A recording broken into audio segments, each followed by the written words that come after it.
शुक्लाम्बरधरं व्याप्तं येन चराचरं तत्पदं दर्शितं येन तस्मै श्री गुरुवे नमः।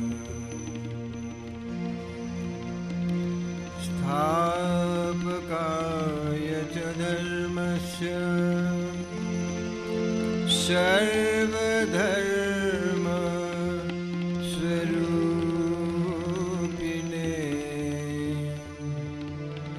अवतार वरिष्ठाय श्री रामकृष्णाय ते नमः। पवित्रं चरितं यस्य पवित्रं जीवनं तथा पवित्रता स्वरूपिण्यै तस्यै देव्यै नमो नमः। नमः श्री यतिराजाय विवेकानन्द सूरये सच्चित् सुख स्वरूपाय स्वामिने लाभ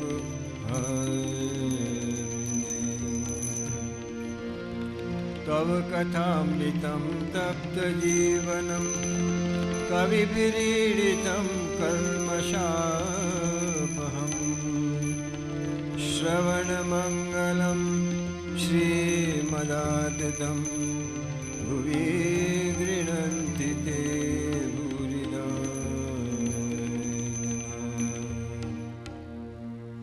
पहले मन और पवित्र जिह्वा को पवित्र करने के लिए भगवान नाम करेंगे।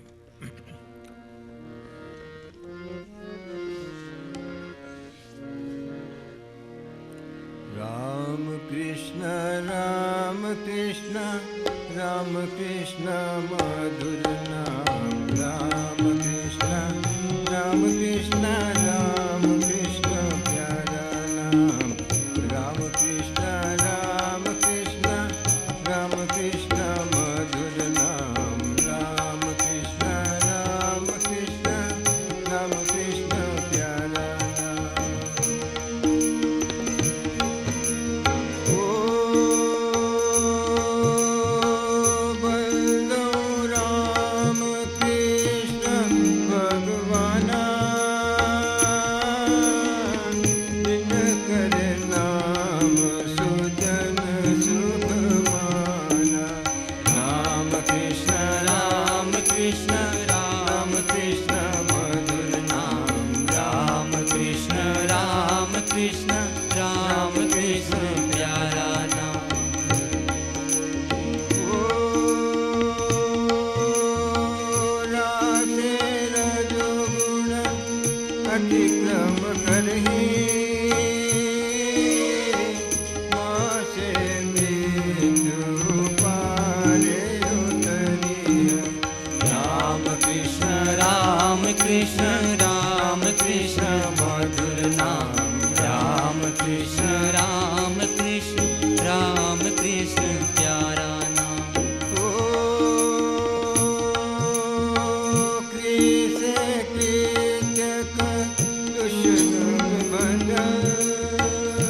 कृष्ण जय नर जपहि धरहि हृदय महु ध्यान। प्रेम भगति हरि चरणों में पावहि पूरन ज्ञान। राम कृष्ण की शरण में अर्पण मन अरु प्राण। उनका अंतिम जन्म है आवागमन नाम।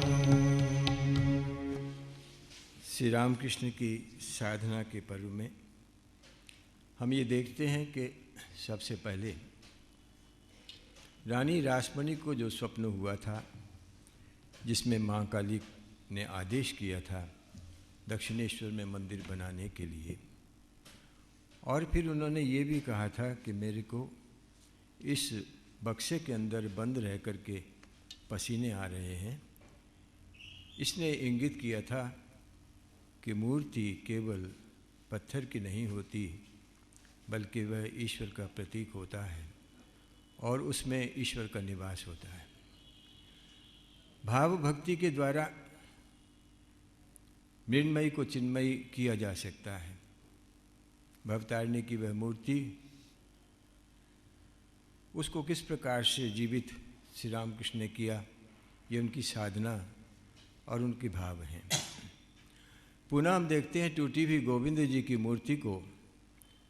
जिस समय ये प्रश्न उठा कि इसे रखना चाहिए या क्या करना चाहिए, फेंक देना चाहिए, तो श्री रामकृष्ण ने सारे पंडितों के इस विचार का खंडन करते हुए कहा था, रानी रासमणी, यदि तुम्हारा जमाता उसकी टांग टूट जाए तो उसे क्या गंगा में फेंक दोगी? अर्थात ये मूर्ति वह मूर्ति नहीं होती, बल्कि ये तो भगवान ही होते हैं। ये भाव श्री रामकृष्ण का था। और तंत्र शास्त्र में भी कहते हैं, प्रतिमासु शिला ज्ञानम कुर्वाणो नरकम व्रजेत। जो लोग पत्थर की मूर्ति समझते हैं, उसमें शिला का ज्ञान करते हैं, वे तो नरक में जाते हैं। अर्थात अब उसी भवतारिणी माँ की पूजा का भार श्री रामकृष्ण ने लिया।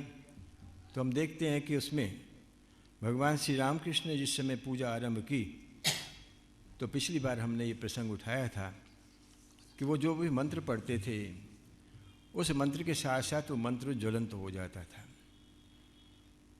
बहुत विधि हैं जो कि पूजा में लगती हैं, वो सब तंत्र के मंत्र हैं या वेद मंत्र हैं। इन मंत्रों का प्रभाव होता है, मंत्र अपना प्रभाव छोड़ता है। मंत्र में शक्ति होती है, जैसे शब्द में शक्ति होती है। अगर हम किसी को गाली देते हैं तो व्यक्ति हमारे ऊपर गुस्सा करता है, ये उस शब्द की शक्ति है। अगर किसी से मीठी बात करते हैं तो वो हमारा हो जाता है, ये शब्द की शक्ति है। इसी तरह से हम देखेंगे कि प्रत्येक शब्द में उसके पीछे उसकी शक्ति छुपी रहती है। इसलिए जो ये सोचते हैं कि हमको मंत्र मिला है, ये तो मात्र अक्षर है, वे भी नरकगामी होते हैं, क्योंकि वह मंत्र चैतन्य होता है। गुरु अपनी शक्ति के साथ उसे प्रवेश कराता है। तो मंत्र की शक्ति वो भी बहुत बड़ी होती है। तो ये देखते हैं, जबकि पूजा करने बैठते हैं तो सब द्रव्यों को, हमने पहले भी एक बार कहा है, सब द्रव्यों को पवित्र करते हैं, शुद्ध करते हैं मंत्रों के द्वारा। इसी प्रकार से मंत्र से उसको छू करके पवित्र कर लेते हैं। इसी प्रकार मंत्र पढ़ के हाथ में जल लेकर के चारों तरफ छोड़ते हैं, रम कह करके, तो वो उसके द्वारा चारों तरफ एक अग्नि की दीवार तैयार हो जाती है। ये शास्त्र कहते हैं। लेकिन श्री रामकृष्ण जब ऐसा करते थे तो वो देखते थे, स्पष्ट देखते थे कि वहाँ पर एक दीवार तैयार हो गई है, अर्थात कोई भी अभी बाधा इसके बीच में नहीं आ सकती। अर्थात ये भाव की बात है, उसके साथ मंत्र भी शक्तिवान हो जाता है। फिर जिस समय वे ध्यान कर रहे थे तो जैसे जैसे वो उन सप्त कमल में से ऊपर उठती है उनकी कुंडलिनी, वैसे वैसे वो अनुभव करते हैं कि जहाँ जहाँ कुंडलिनी चढ़ती है वहाँ उनके अंग शिथिल हो जाते हैं, जैसे किसी ने ताला लगा दिया हो। खट खट करके आवाज़ होती है और ताला लग जाता है। थ्योरेटिकली तो हम सभी करते हैं, लेकिन उनका ये प्रैक्टिकली होता था। इस प्रकार से पूजा में उनका मन पूरा लगा हुआ था और उस पूजा में वे रहते थे, निहित रहते थे। उसके बाद हम देखते हैं कि अब भगवान पूजा कर रहे हैं, पूजा में उनका मन एकदम जम जाता है। पिछली बार हमने इस बात पर चर्चा की थी कि जिस समय वे पूजा कर रहे हैं और फिर उसके बाद हुआ कि वे जंगल में जाते थे, बड़े भाव से ध्यान करते थे। उस समय वे अपने वस्त्र यहाँ तक कि यज्ञोपवीत भी उतार दिया करते थे और इसको लेकर के हृदय के साथ उनकी चर्चा भी हुई थी। वह किसी प्रकार से भी नहीं मानते थे। उन्होंने समझाया हृदय को कि अष्टपाशों से मुक्त होकर के ईश्वर को पुकारना चाहिए, अर्थात ईश्वर के लिए सब प्रकार के बंधनों को छोड़ देना चाहिए। बंधन अगर हमारे साथ रहते हैं तो हम कभी भी ईश्वर से हमारा मिलन नहीं हो सकता। इसलिए लज्जा, घृणा, भय, ये तीन मुख्य बता दिए उन्होंने। लज्जा, घृणा, भय तीन थाकते नॉय, ये तीन को तो हटाना ही चाहिए। अगर ये रहते हैं हमारे भीतर में तो समझ लेना चाहिए कि ईश्वर की प्राप्ति नहीं हो सकती। लेकिन इन सब का मूल कहाँ है? काम, क्रोध, लोभ, मोह, मद, मत्सर, जितने भी दुर्गुण हैं जो हमारे भीतर में रहते हैं, जिसके कारण ईश्वर का दर्शन नहीं होता, उसका मूल कहाँ है? तो मूल है उसका अहंकार। मनुष्य के भीतर में अहंकार, यही इसका मूल है। अहंकार अगर रहता है तो फिर वो सब सारे दोष उसमें चले आते हैं, और अहंकार नहीं रहता तो उसमें कोई भी दोष नहीं आता है। इसलिए दोषों से मुक्त होने के लिए अहंकार जो है वो सबसे बड़ा दुश्मन है, सबसे बड़ी शत्रु है। इसलिए यहाँ पर हम देखेंगे एक और रहस्य की बात है। कहूँ रहस्य एक यति भारी, लोक कल्याण प्रभु विचारी।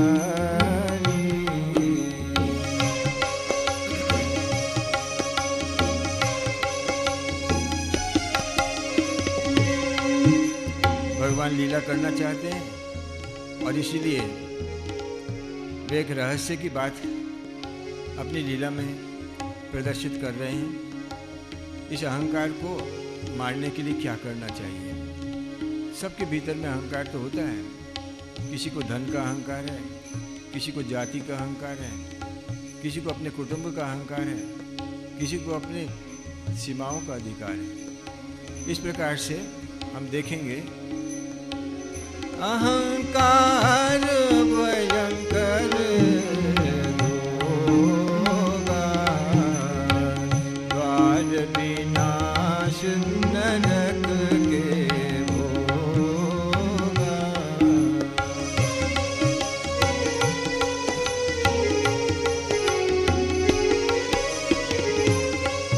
ये तो भयंकर रोग है और नरक का दरवाजा हमारे लिए खोल देता है।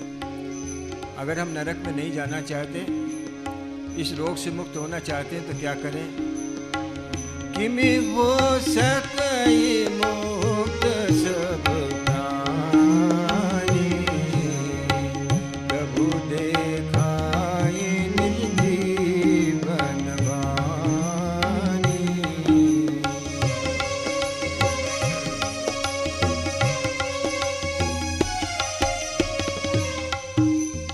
इससे कैसे मुक्त हो सकते हैं, ये भगवान श्री रामकृष्ण अपने जीवन और वाणी से दिखाते हैं।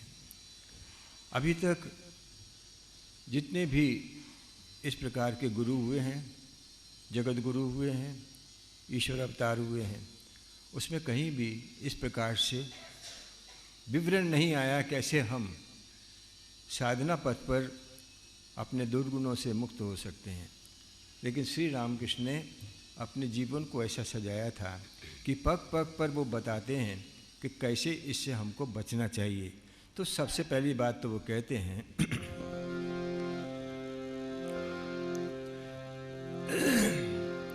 केवल मन ते ही नहीं स्थूल देह से त्याग, ईश्वर प्राप्ति हेतु प्रभु तजे आठों।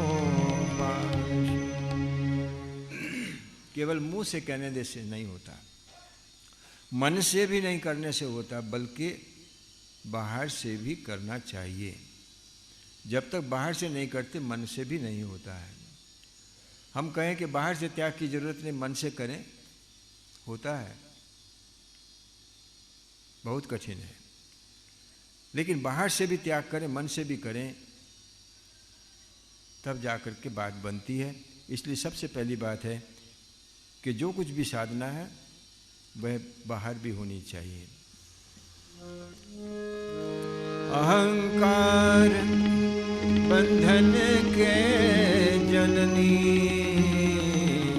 अस विचारते ही सब विधि तजनी।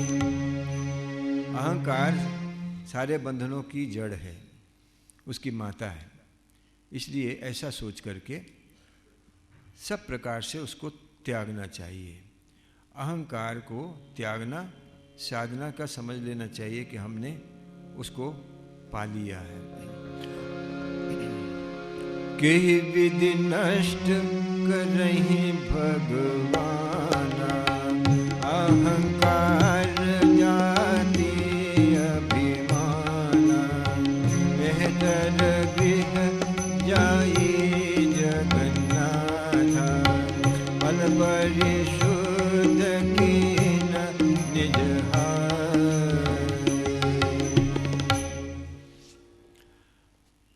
किस प्रकार से नष्ट करते हैं? नहीं, भगवान स्वयं सारे जगत के स्वामी होते हुए, सारे जगत के नाथ होते हुए, परम परमेश्वर मेहतर के घर में जाकर के अपने बालों से उसके शौचालय को साफ करते हैं। क्योंकि उनको, वो ब्राह्मण कुल में पैदा हुए हैं, ब्राह्मणत्व का अहंकार ना आए, इसलिए अपने बालों से मेहतर के शौचालय को साफ करते हैं ताकि ये अहंकार मिट जाए। इसको कहते हैं, जो भाव है उसके विरोधी भाव को लाने से वह कट जाता है। अगर क्रोध आता है तो प्रेम की बात सोचने से वह कट जाता है। उसी प्रकार से लोभ आता है तो त्याग की भावना से वह कट जाता है। मोह होता है तो अनासक्ति के भाव से वह कट जाता है।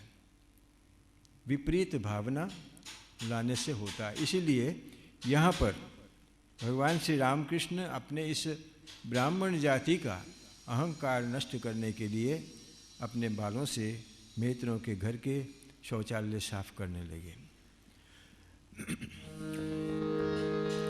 धन कांचन संपत्ति सब भाई,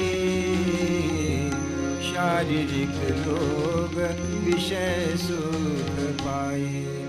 यही कारण विषय मन होई, ईश्वर महु मन कही विधि सोई। कंचन तुच्छ प्रसर समभावा, योगारूढ़ सोई महाभागा। धन कांचन संपत्ति, मेरे पास बहुत धन है, करोड़पति हूँ, और मेरे पास संपत्ति बहुत है, बहुत मकान है। किसी किसी को पागलपन उठ जाता है, मकान ही मकान बनाता रहता है। यहाँ भी हमने देखे बहुत सारे हैं, एक मकान उधर बना हुआ है, एक मकान इधर बना हुआ है। बोड़िया के पास में तो एक मकान अभी यहाँ पर ये एक ये ले लिया है। इस प्रकार से जगह जगह पर मकान बनाने का उसका शौक हो जाता है। हर एक बैंकों में पैसा लगाने का शौक हो जाता है और उसको अहंकार होता है। लेकिन ये सब किस लिए होते हैं? शारीरिक भोग के लिए। इसको भी बंद कर दो जरा, ये दरवाज़ा भी बंद कर दो। शारीरिक भोग के लिए होते हैं। हमारे को शारीरिक सुख चाहिए, अच्छा खाना चाहिए, अच्छा रहना चाहिए, अच्छा बैठना चाहिए, अच्छे वस्त्र चाहिए, और सुविधा से हम जहाँ भी जैसे भी जाएं वाहन चाहिए। तो ये हमारे भोग के लिए होते हैं और इस भोग से हम सोचते हैं कि बहुत सुख मिलता है। लेकिन विषय के अंदर मन देने से ईश्वर लुप्त हो जाता है। अगर हमारे धन संपत्ति इसका ध्येय केवल विषय भोग होता है तो ईश्वर उस हृदय को छोड़कर चले जाते हैं। लेकिन अगर ईश्वर प्रेम होता है तो ये धन संपत्ति भी, ये भी हमारे लिए वरदान बन जाती है, क्योंकि उससे किसी की सेवा होती है, भगवत भजन होता है, भगवान के लिए जगह बनती है। एक व्यक्ति ने बहुत सुंदर हॉल बनवाया, लाइब्रेरी बनवाई, सत्संग हॉल कर दिया उसको। उसने अपनी संपत्ति सारी इसको बनाने में लगा दी। किस लिए? कि इसलिए कि यहाँ पर आकर के लोग सत्संग करेंगे, सत्संग की व्यवस्था कर दी, लाइब्रेरी में आकर ग्रंथ पढ़ेंगे, उससे उनका ज्ञान वर्धन होगा। ये उसने उसका सदुपयोग किया। एक व्यक्ति यहाँ पर हजारीबाग के पास में विष्णुगढ़ में मास्टरी करते थे, स्कूल मास्टर थे। सारे जीवन की संपत्ति को लेकर उन्होंने मंदिर बना लिया, मंदिर में ठाकुर की मूर्ति बिठा दी और अपना मंदिर बना करके अच्छी तरह से, और बड़े प्रसन्न हुए कि मैंने अपने धन का सदुपयोग किया। एक स्कूल खोल दिया जिसमें बच्चे आकर के पढ़ सकते हैं। जिस समय उनका अंतिम समय आ रहा था, यहीं हॉस्पिटल में भर्ती थे, तो मुझे याद किया उन्होंने, तो मैं वहाँ गया था। हाथ पकड़ के कहने लगे, महाराज जी ये मंदिर का कुछ हो जाए तो मैं निश्चिंत होकर के जाऊँ। तो ये एक उसके मन के अंदर भावना है, मैंने सारे अपने जीवन की कमाई उसमें लगाई है, वो मंदिर सबका कल्याण करे। अगर इस प्रकार से संपत्ति होती है तो वह तो हमारे लिए श्रेष्ठ कर होती है, ईश्वर प्राप्ति में साधक हो, ये बाधक नहीं होती, बल्कि उसमें सहयोगी होती है। तो इस प्रकार से कांचन अथवा धन, इसको तुच्छ समझना चाहिए और ये आनी चाहिए किसी के उपयोग में। ऐसा सोचकर जो भाव रखते हैं वह तो योगारूढ़ हो जाते हैं, वे योगी बन जाते हैं और वे बड़े भाग्यवान हैं। कहते हैं सारा संसार इस धन का पागल है, यौवन का पागल है और इसके पीछे भागता रहता है। लेकिन ये योगारूढ़ व्यक्ति, वे किसके पागल होते हैं? जरा एक भजन से हम लोग सुनते हैं।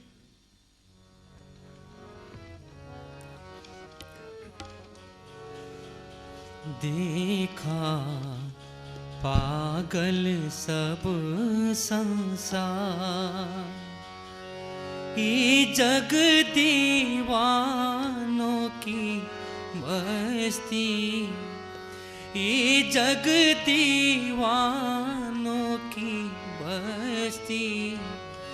देखा सोच विचार, देखा पागल सब संसार, देखा पागल सब संसार।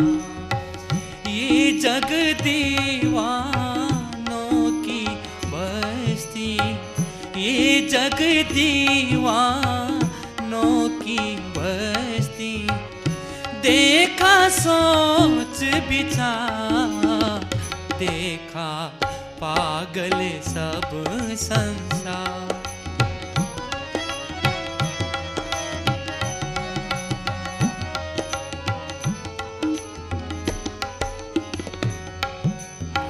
कोई देखा धन का पागल, कोई झूठे धन का पागल। पूजा करेगा धन की, हो पूजा करेगा धन की। धन कारण सब चैन गवाए, धन कारण सब चैन गवाए। शांति तज के मन की, हो शांति तज के मन की। अंत समय धनु संग न जाए, अंत समय धनु संग न जाए। जोड़ जोड़ गया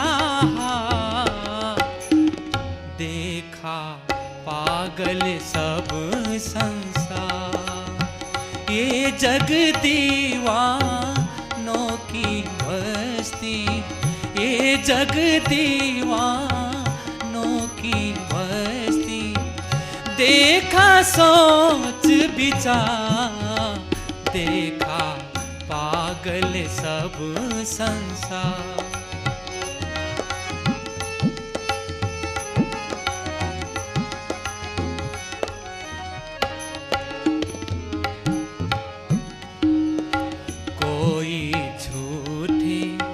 ज्ञान का पागल, कोई झूठे ज्ञान का पागल, पढ़ पढ़ने ने गवाए हो, पढ़ पढ़ने ने गवाए।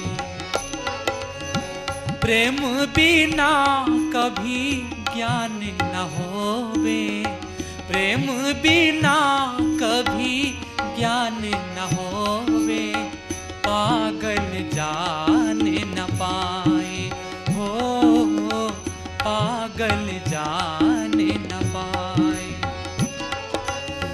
सच्चा ज्ञान पाया तभी रे जब,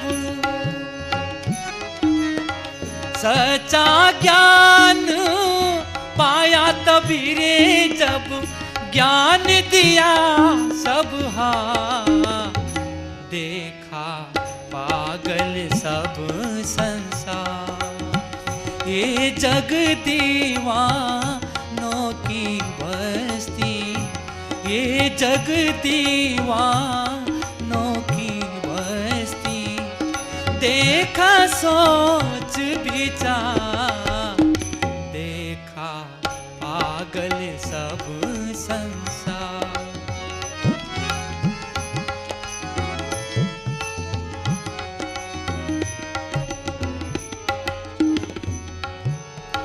हरि के भक्त भी पागल देखे, गुरु के भक्त भी पागल देखे।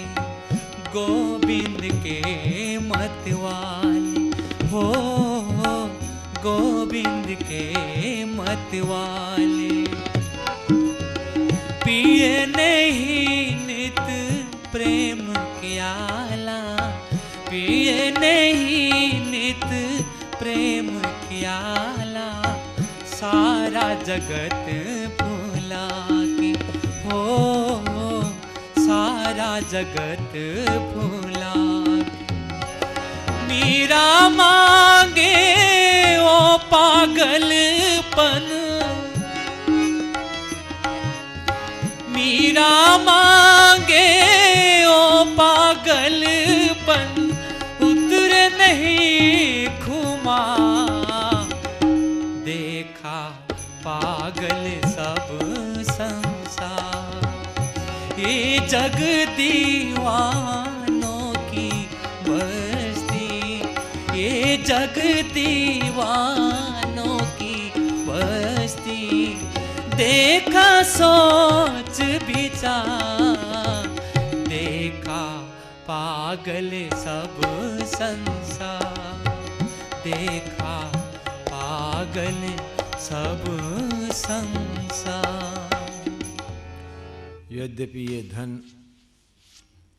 पास में नहीं रहता, बड़ी चंचल होती है लक्ष्मी, फिर भी उसको जोड़ जोड़ के रखता है, चाहे अपने काम आए या ना आए। छोड़ जाता है दूसरों के लिए, वे उसको नष्ट कर देते हैं। इसी प्रकार से संपत्ति ढह जाती है और यहाँ तक कि अपना जीवन भी समाप्त हो जाता है। कोई संसार में स्थिर नहीं है। फिर भी लोग यही सोचते हैं कि शायद मेरी मृत्यु कभी नहीं आएगी। इसलिए यक्ष का जो प्रश्न था कि सबसे बड़ा आश्चर्य क्या हुआ है, क्या होता है, उसके उत्तर में महाभारत में प्रसंग आता है। युधिष्ठिर कहते हैं, अहन्य अन्य भूतानि गच्छन्ति यम मंदिरम। एक एक क्षण ऐसा है जबकि लोग मर रहे हैं। एक ताली बजाते हैं, इतनी देर में कितने लोग मर जाते हैं। हर समय हर क्षण लोग मर रहे हैं, लेकिन फिर भी सोचता है मनुष्य कि मेरी मृत्यु कभी नहीं आएगी। इससे बड़ा और क्या आश्चर्य हो सकता है। इसलिए वह धन संपत्ति इत्यादि का अहंकार करता है। ऐसे यौवन का अहंकार करता है, लेकिन यह अहंकार नष्ट हो जाता है जैसे जैसे बड़ा होता है प्राणी, उसके पास प्रौढ़ अवस्था आती है, फिर बुढ़ापा आता है, जर्जर होता है, सौंदर्य चला जाता है, शक्ति नहीं रहती शरीर में, क्या अहंकार करना था उसका, ये नहीं सोचता है।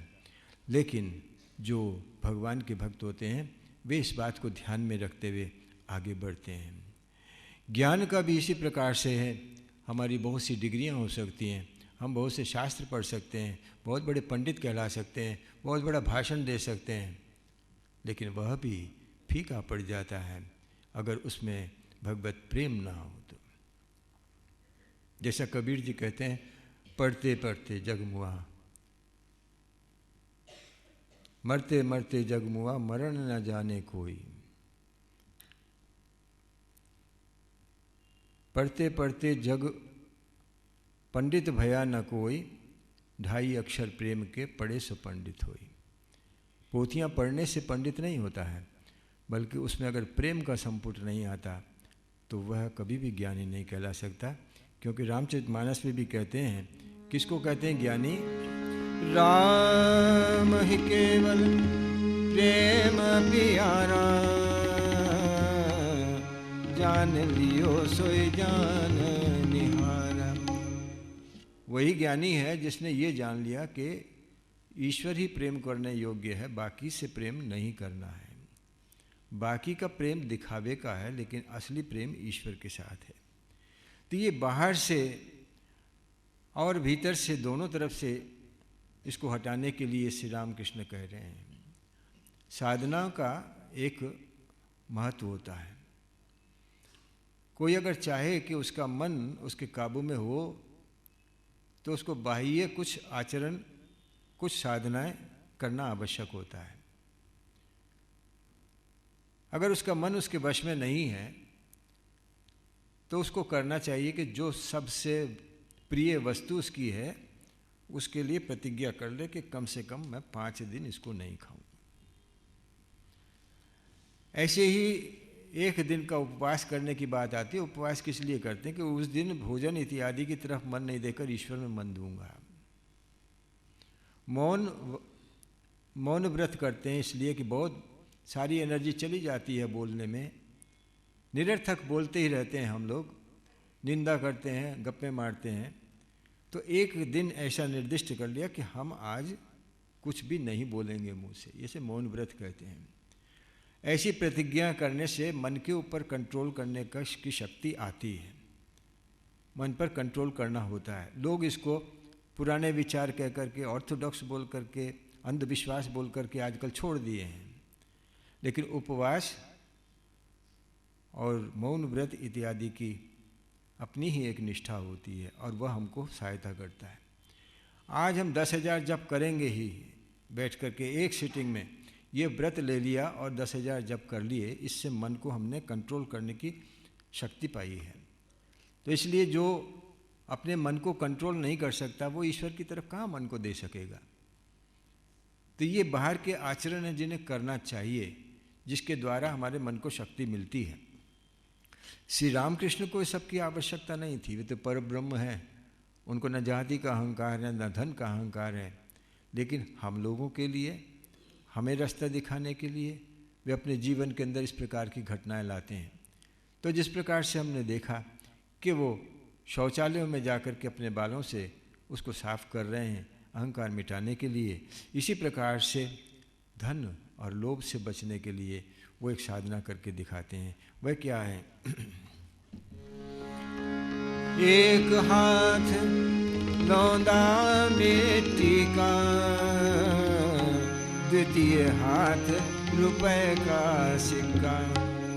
एक हाथ में उन्होंने मिट्टी का लौंदा ले लिया और दूसरे हाथ में रुपया ले लिया, और रुपया मिट्टी, मिट्टी रुपया, रुपया मिट्टी, इस प्रकार से कहते हुए रुपया मिट्टी मिट्टी रुपया, कही तजी गंगा माही, दुई समान जाके हृदय, धन्य धन्य होई जाए। रुपया मिट्टी, मिट्टी रुपया कहते हुए दोनों को उन्होंने गंगा में फेंक दिया।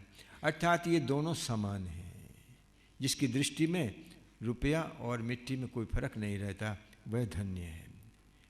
ये श्री रामकृष्ण ने और एक साधना का रास्ता हमको दिखाया।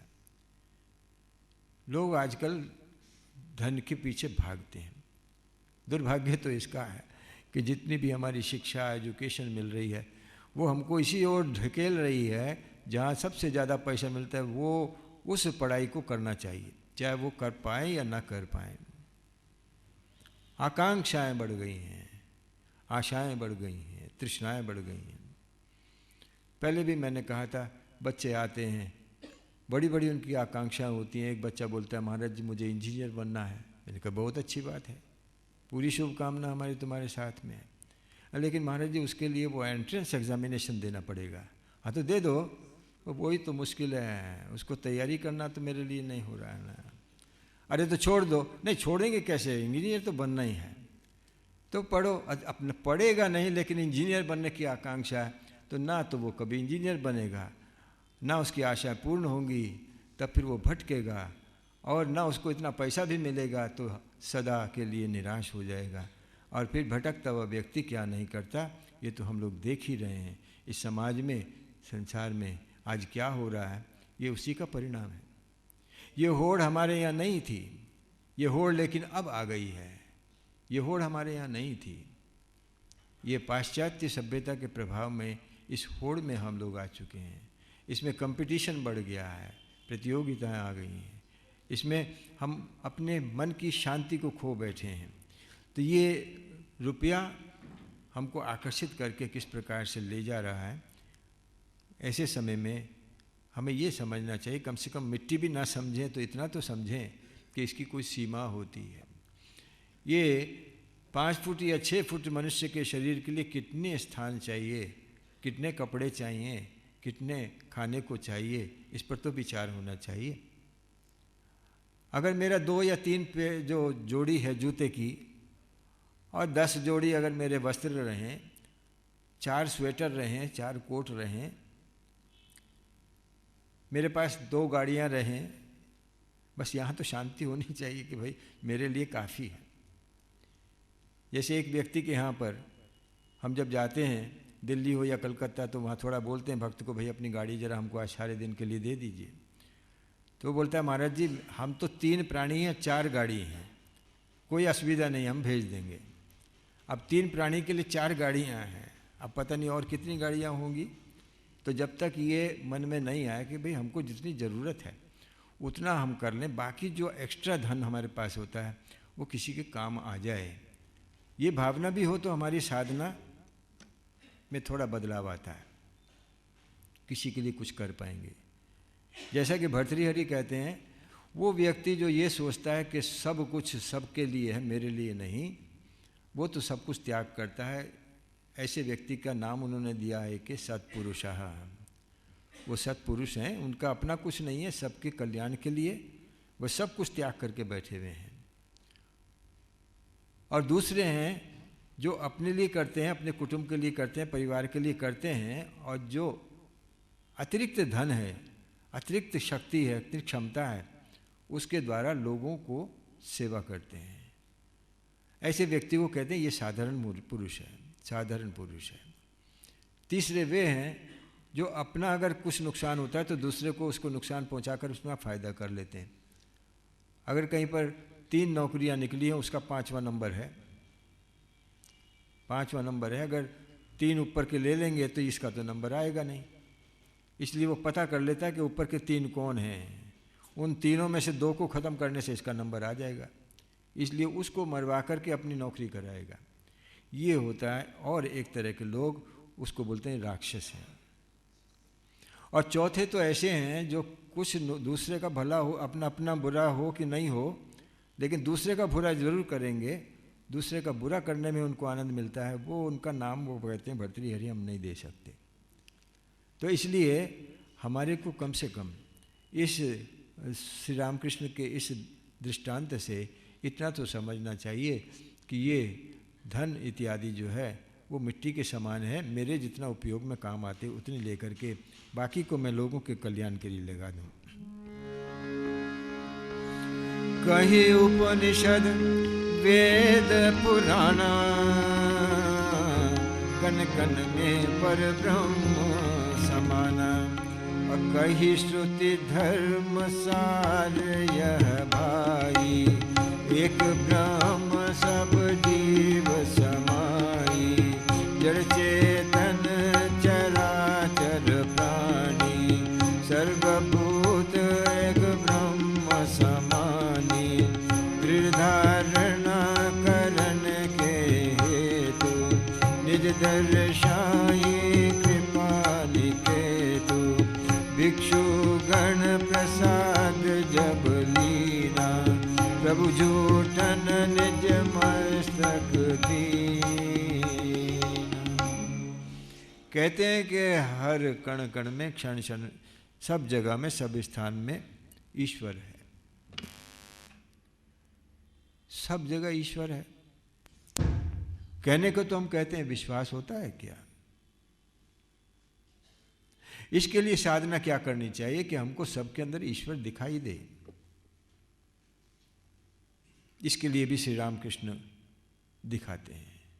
जो उपनिषद वेदों में, पुराण में कहा गया, ईशावास्यम इदम सर्वम यत् किंच जगत्याम जगत, सारा जगत ईश्वर से ओतप्रोत है, ईश्वर छोड़कर कुछ भी नहीं है। कण कण में, रज रज में वो ईश्वर समाया हुआ है। पवन में है, अग्नि में है, आकाश में है, पाताल में है, पेड़ों में है, वृक्षों में है, पौधों में है, पहाड़ में, पर्वत में, नदी में, सब जगह है। हमको तो दिखाई नहीं देता है, दिखाई नहीं देता है, लेकिन दिखाने के लिए, देखने के लिए क्या साधना करें, उसके लिए देखते हैं हम। श्री रामकृष्ण ने इसके लिए क्या एक रास्ता निकाला। जो सर्वभूतों में ईश्वर है, पहले उसकी कल्पना करके उसमें साधना करनी चाहिए। मूर्ति में भी हम ईश्वर नहीं देखते हैं, लेकिन मंदिरों में जाते हैं ना, विश्वास होता है हाँ मूर्ति में ईश्वर है।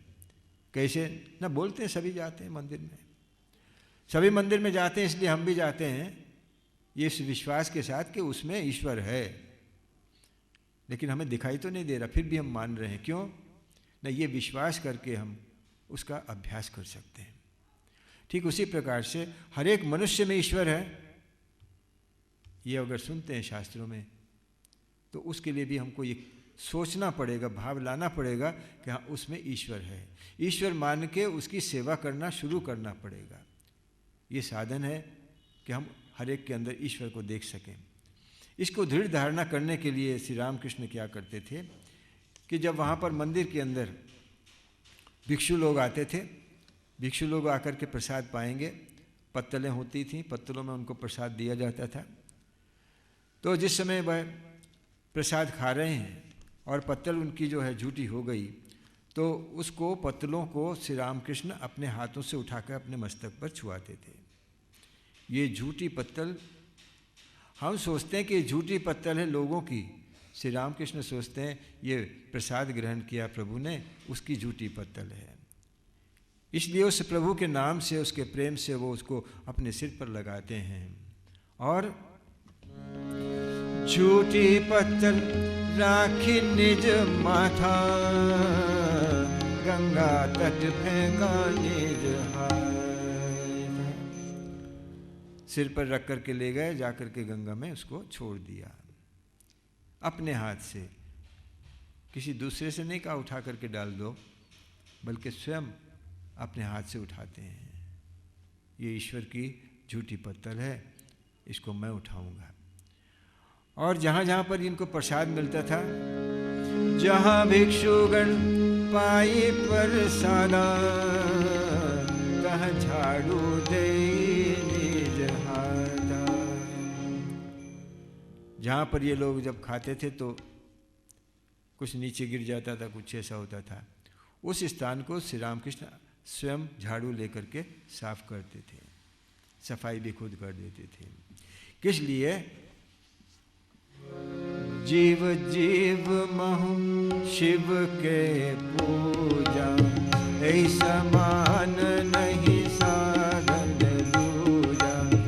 धन्य समुझै प्रभु करी के सेवा, और अन्य के प्रति शिक्षा प्रत्येक जीव में शिव है, ईश्वर है, ऐसा सोच करके सेवा करना, ये सबसे बड़ी साधना होती है। ऐसी साधना और दूसरी नहीं होती। इसीलिए रामकृष्ण मठ मिशन में जितनी भी एक्टिविटीज़ हैं, जितने भी कार्यक्रम हैं, वो केवल इसी भाव से हैं कि सर्वभूतों में वे ईश्वर हैं और उनकी सेवा करनी चाहिए। यहाँ एक बात स्पष्ट करना चाहूँगा, हम लोग जब ऐसा बोलते हैं तो लोग बोलते हैं महाराज जी आपके यहाँ पर आश्रम में अगर उसने कोई चोरी कर ली तो उसको फिर दंड क्यों देंगे, वो भी तो ईश्वर है ना। अगर कोई नहीं मानता है, कोई कार्य करता है, बात को नहीं सुनेगा, अगर ऐसा होगा तो आप तो बोलते रहेंगे लेकिन कोई भी आपकी बात नहीं सुनेगा तो ये चलेगी कैसे, ये आश्रम की परिचालना कैसे होगी? ऐसा प्रश्न आता है। क्या हम उस ईश्वर को धमकाएं? क्या उस ईश्वर की गलतियां पकड़ें? ये कैसे हो सकता है? तो श्री रामकृष्ण इसका एक बहुत अच्छा समाधान करते हैं। श्री रामकृष्ण कहते हैं कि जो चोरी कर रहा है वो भी ईश्वर है और जो पकड़ता है वो भी ईश्वर है। तो इसके लिए घटना बोलते हैं कि एक हाथी आ रहा था, पागल हाथी, और उसके ऊपर बैठा हुआ उसका चालक बोल रहा है कि ये पागल हाथी है, पागल हाथी है, दूर हट जाओ, दूर हट जाओ, ये पागल हाथी है। तो एक ये बालक सब अपने गुरु से सुना था उन्होंने कि ईश्वर सबके अंदर निवास करते हैं, इसलिए उसने सोचा कि इस हाथी में भी वो है और महावत बैठा है, वो कह रहा है कि हट जाओ, कैसे हो सकता है? सारे बच्चे तो भाग गए लेकिन एक बालक ने सोचा, नहीं, गुरुजी ने जब कहा है कि सबके अंदर ये नारायण होते हैं, इसलिए हाथ जोड़ करके शांताकारम भुजगशयनम पद्मनाभम सुरेशम स्तुति करने लगा। अब वो नारायण हाथी ने क्या किया कि उसको सूंड में उठा करके फेंक दिया, जाकर के गिरे, बेहोश होकर के पड़ा रहा। अब बाकी बच्चे जब पहुँचे हैं तो गुरु ने पूछा कि भाई वो कहाँ गया? कहने वो तो वहीं खड़ा रह गया, पगला हाथी आ रहा था, हम लोग तो भाग कर चले आए। तो देखने के लिए जाते हैं, पुकारते हैं, बेटा कहाँ हो, बेटा कहाँ हो? तो एक जंगल में से आवाज़ आई, मैं यहाँ हूँ गुरुजी। क्या हुआ?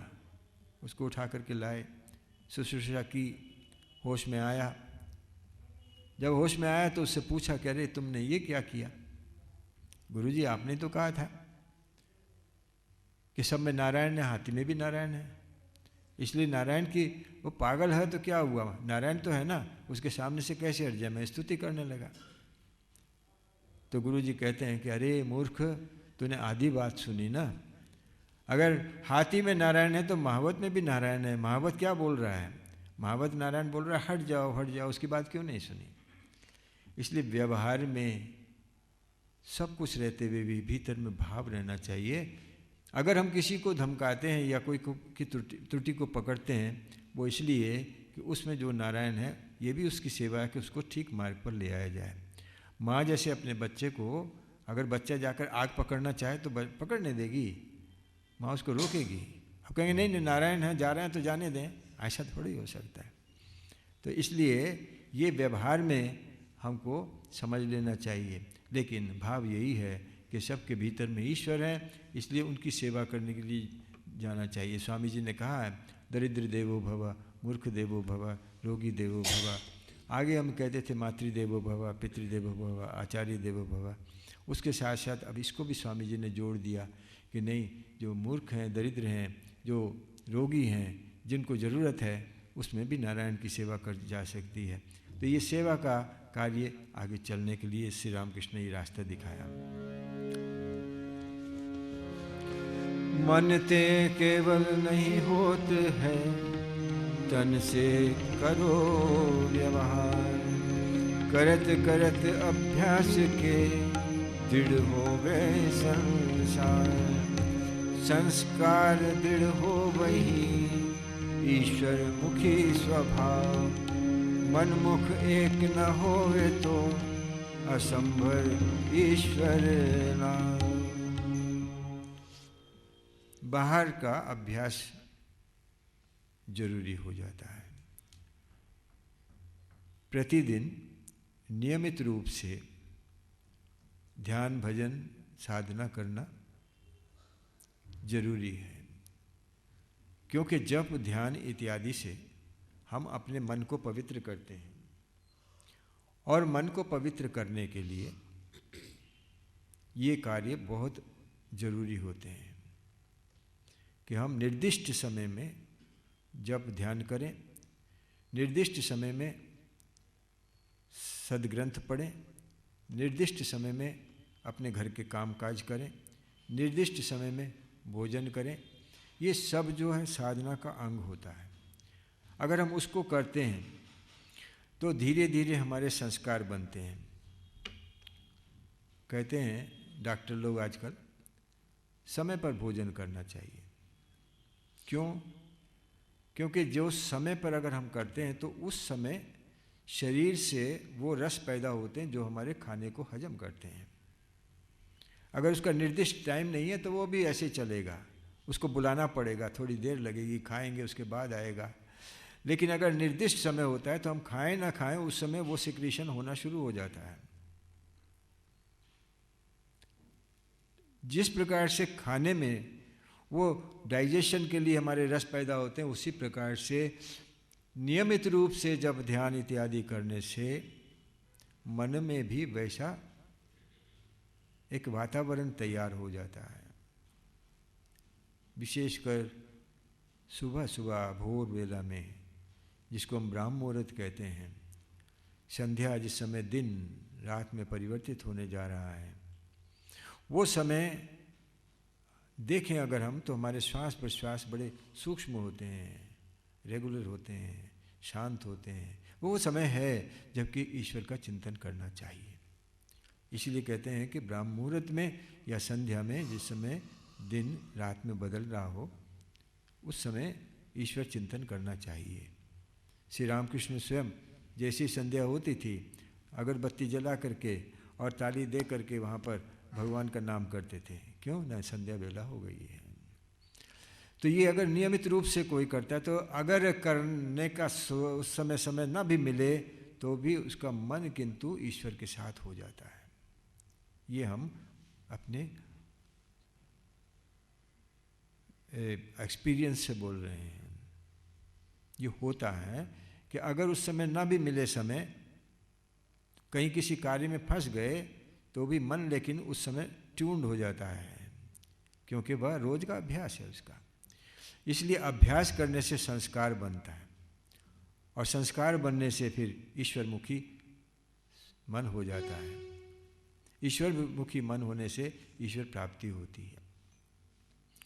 कहेंगे कि ठीक है, रोज रोज करने की क्या ज़रूरत है, एक दिन कर लिया तो। इसमें एक घटना आती है। श्री रामकृष्ण अपने गुरु तोतापुरी से कहते हैं, अरे क्या रोज रोज ये लोटा है जो मांजते हो उसको रोज रोज मांजने की क्या ज़रूरत है, बीच बीच में मांज लेने से होगा। तो वो कहते हैं कि अरे, और भी उन्होंने कहा, आप ये चिमटा रखते थे, वो चिमटा था उनका, लोटा था और एक आसन था, और वो ध्यान भजन करते थे, बहुत तपस्या करते थे। तो कहते क्या रोज रोज करते हैं, इसकी क्या ज़रूरत है। तो वो बोलते हैं श्री रामकृष्ण को, देखो ये लोटा कितना चमक रहा है, चमक रहा है ना, हाँ इसलिए चमक रहा है कि मैं रोज़ इसको साफ करता हूँ। इसी प्रकार से साधना के द्वारा मन भी चमकता है, रोज़ साफ हो जाता है, उसमें गंदगी नहीं रहती। साधना के लिए बहुत ज़रूरी है। यद्यपि श्री रामकृष्ण एक और उत्तर देते हैं इसमें, बोलते हैं अगर ये लोटा सोने का हो तो तब तो मैला नहीं होगा कहने लगे। तो हम उस तरफ ना देखें, क्योंकि श्री रामकृष्ण का लोटा तो सोने का बना हुआ है, हमारा तो नहीं बना हुआ है ना, इसलिए हमको इसको रोज मांजना है। जब सोने का बन जाएगा तब छोड़ देंगे, लेकिन तब तक तो हमको जानना है। रसवर्जम रसोप्यस्य परम दृष्ट्वा निवर्तते। जब तक ईश्वर की अनुभूति नहीं होती, जब तक परब्रह्म का ज्ञान नहीं होता, जब तक कि उसके साथ एक नहीं हो जाते, तब तक हमारे हृदय के मलिनता के कण वहाँ पर बसे हुए हैं। वो कैंसर लगा हुआ है, उसके रोज जर्म्स पैदा होते हैं, उसको मारने के लिए रोज जप ध्यान साधना करना बहुत आवश्यक है। जब वह पूर्ण दर्शन हो जाएगा, ब्रह्मानुभूति हो जाएगी, उसके साथ एक हो जाएंगे, तब इन साधनाओं की आवश्यकता नहीं रहेगी। इसलिए श्री रामकृष्ण कहते हैं कि संध्या गायत्री कब तक? जब तक हाथ से पानी न गिरे। हाथ में पानी लें तो वो पानी उसमें रहता है, तब वो तर्पण अर्पण इत्यादि करता है। लेकिन जब गलत हस्त गलित हो जाता है तो हाथ में पानी नहीं ठहरता, नीचे गिरने लगता है। बोले तब और एक बार हरिओम हरि नाम लेने से, एक बार हरि नाम लेने से रोमांच हो जाए, भक्ति से भर जाओ, तब छोड़ना। लेकिन जब तक ऐसा नहीं होता, भगवान नाम करना चाहिए और नियमित रूप से करना चाहिए, निष्ठा और भक्ति से करना चाहिए, सब काम छोड़कर करना चाहिए। इसलिए ये सिखा रहे हैं श्री रामकृष्ण कि हमको अपने बाहर के अभ्यास उसको ज़रूरी है करना। इसीलिए मंदिरों में जाते हैं, फूल चढ़ाते हैं, प्रसाद चढ़ाते हैं, बाहर प्रणाम करते हैं, चरणामृत लेते हैं। ये सब जरूरी है अपने भाव को बनाने के लिए, अपने मन को शुद्ध करने के लिए। जब ईश्वर दर्शन हो जाएगा उसके बाद इसकी आवश्यकता नहीं रहेगी, लेकिन तब तक रहेगी। श्री रामकृष्ण की ये साधना का प्रसंग और भी आगे चलेगा और इसको हम लेंगे अगले रविवार। आज भगवान नाम करके यहीं पर समाप्त करते हैं।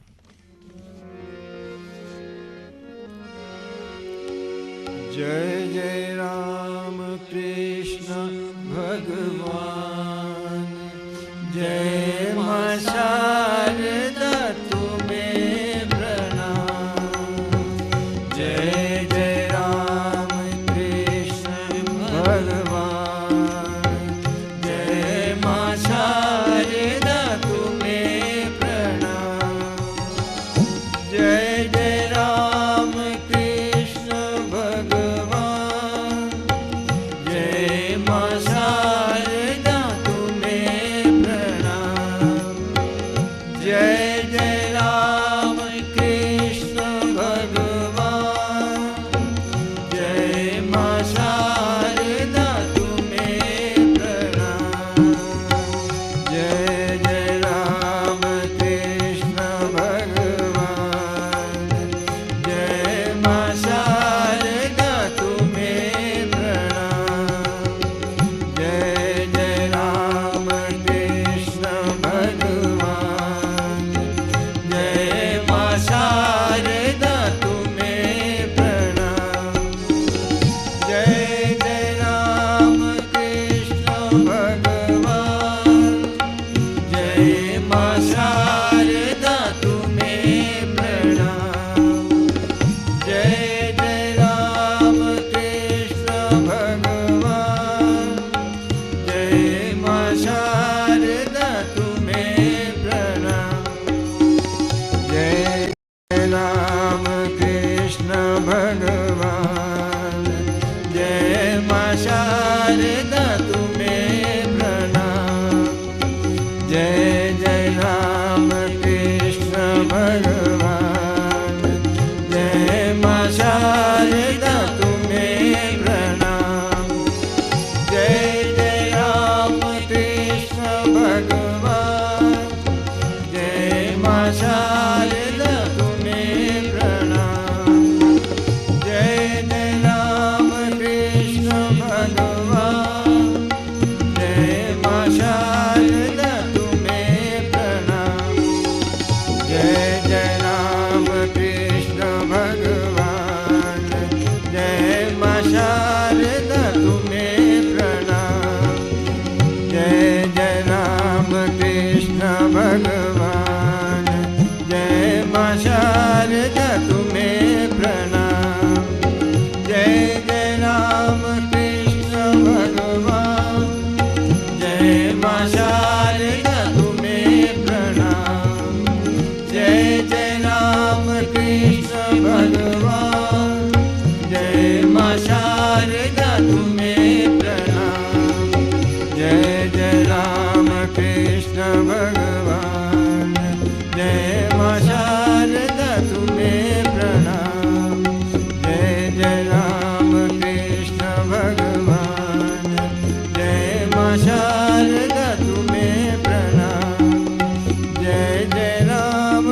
कृष्ण भगवान।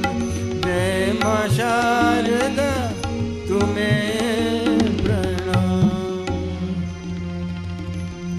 बार बार वर मांगहूँ हर्ष दियो श्री राम। पद सरोज अनुपायनी भगति सदा सिद्ध संग।